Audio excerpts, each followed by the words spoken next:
Welcome to this explainer. I want you to picture the scene. August 1914. The air in Europe's capitals is thick with the smoke of cigars and the relentless, frantic ticking of telegraph machines. We're going to reconstruct a moment in history that absolutely was not inevitable. Instead, it was a terrifying collision of rigid military planning, deep geopolitical paranoia, and some truly disastrous human miscalculations.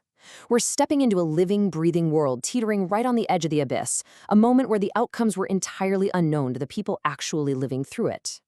A mere scrap of paper.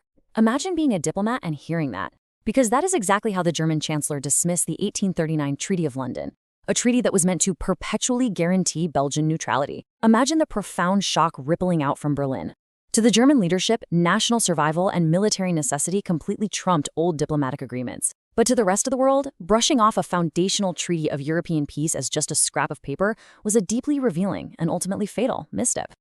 Section 1. A scrap of paper. Now, behind the scenes during the July crisis, statesmen were essentially playing the highest stakes game of poker imaginable. Peace was shattered not by fate, but by calculated risks and hidden motives. There was this incredibly stark contrast between the moral outrage that Britain sold to the public and the cold, hard geopolitical fears that were actually driving the British cabinet. Behind closed doors, on July 29th, the British cabinet concluded that the 1839 treaty didn't actually legally oblige them to use military force. But Foreign Secretary Sir Edward Grey was terrified. He knew that if France fell, a German hegemony would completely dominate Western Europe. So the invasion of Belgium? It provided the perfect moral cloak to mobilize a reluctant public for a war that was, in reality, being fought over naked strategic interests. It's honestly terrifying to look at how rapidly this all unraveled as diplomatic channels failed and the guns of August took over. Just look at the timeline. On August 2nd, the German ambassador presents an ultimatum to a neutral nation.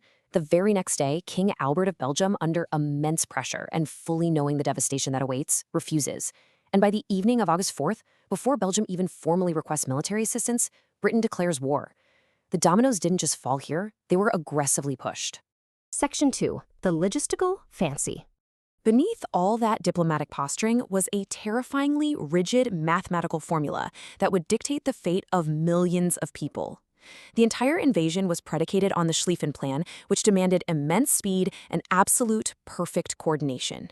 Germany knew for a fact that it lacked the manpower to fight France in the west and a mobilizing Russia in the east at the exact same time. So what was their solution? A massive, sweeping right hook through the flat plains of Belgium to encircle Paris before the Russians could even lace up their boots. Time wasn't just money. Time was their most precious, rapidly vanishing resource. The crazy thing is, modern historians consider this plan a structural impossibility from day one. It relied on moving 1 million men through a narrow 19-mile corridor without a single point of friction. It's basically like trying to force a fire hose through a drinking straw. German Chief of Staff Helmuth von Moltke had tweaked the original plan, excluding an invasion of the Netherlands to keep their ports open. But this choked his 1st, 2nd, and 3rd armies into a tiny geographical bottleneck in eastern Belgium.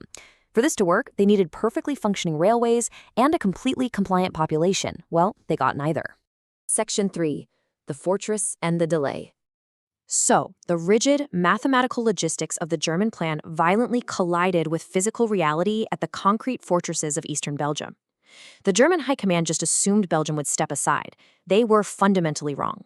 The fierce defense led by Belgian General Leuven completely shocked the invaders, clogging up those vital railway lines and buying the Allies precious time to mobilize.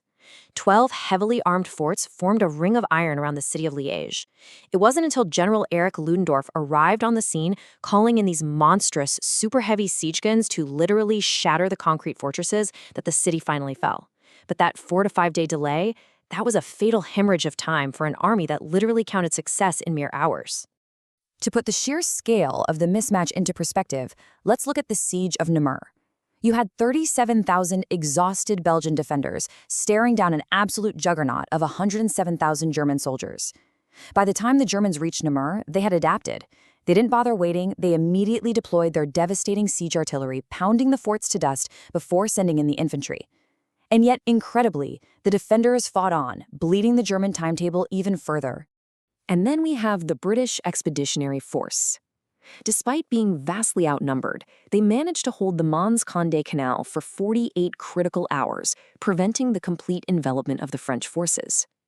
The professional soldiers of the BEF unleashed rifle fire that was so rapid, so dense, and so intensely accurate that the attacking Germans genuinely believed they were charging into massed machine guns.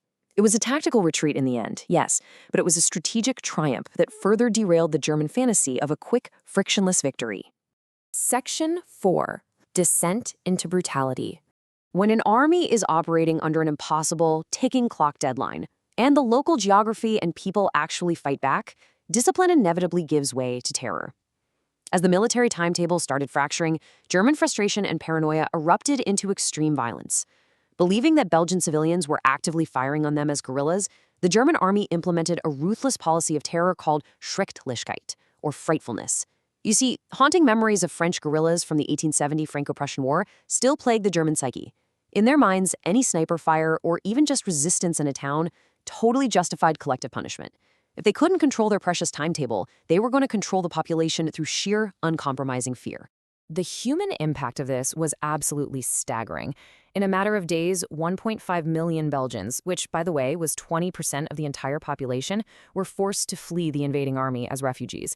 Picture these dirt roads completely choked with families, carts, and livestock just pouring out of towns ahead of the advancing artillery. It was a massive humanitarian disaster.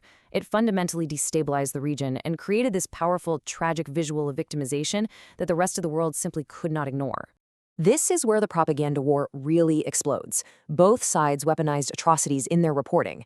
German publications started claiming horrific mutilations by Belgian civilians just to justify their own harsh reprisals. The German authorities even published the White Book to formally counter international outrage, essentially painting their own soldiers as the true victims of a savage, unlawful guerrilla war. It's crucial we view this through the lens of wartime narrative building, with each side desperately constructing a reality that justified their absolute escalation of violence.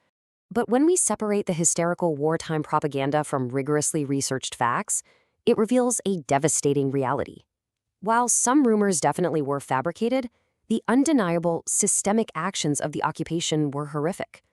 I mean, the deliberate burning of the university library at Leuven, erasing literally centuries of knowledge, or the construction of a lethal electric fence to trap civilians. These were calculated state actions. They weren't just the chaotic byproduct of a messy battlefield. Section 5. Myth, Memory, and Consequences. The events of August 1914 weren't just a military campaign. They were very quickly manipulated to form the moral foundation upon which a 4-year global slaughter was built.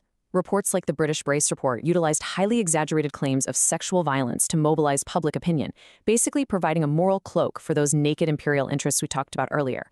While the suffering of the Belgians was incredibly, tragically real, the narrative of the rape of Belgium was heavily curated by Allied intelligence. It turned a highly complex geopolitical chess match into a holy war of good versus evil. And once you do that, ensuring any negotiated peace down the line becomes virtually impossible. When we step back, we can see exactly how a rigid military fantasy and a catastrophic diplomatic blunder transformed a regional European conflict into a total global war. The failure to rapidly capture Paris meant the German armies had to dig in. The Allies dug in to meet them. And that specific failure of logistics and diplomacy is what gave birth to the static, grinding nightmare of the Western Front. So, I want to leave you with this final thought. Think about how the interplay of geography, individual miscalculations, and incredibly rigid military planning fundamentally altered the entire course of human civilization. Because when statesmen prioritize theoretical military timetables over human reality and diplomatic treaties, the resulting friction doesn't just destroy armies, it burns down the world. Thank you for joining me on this explainer. Keep questioning the past, and I'll catch you next time.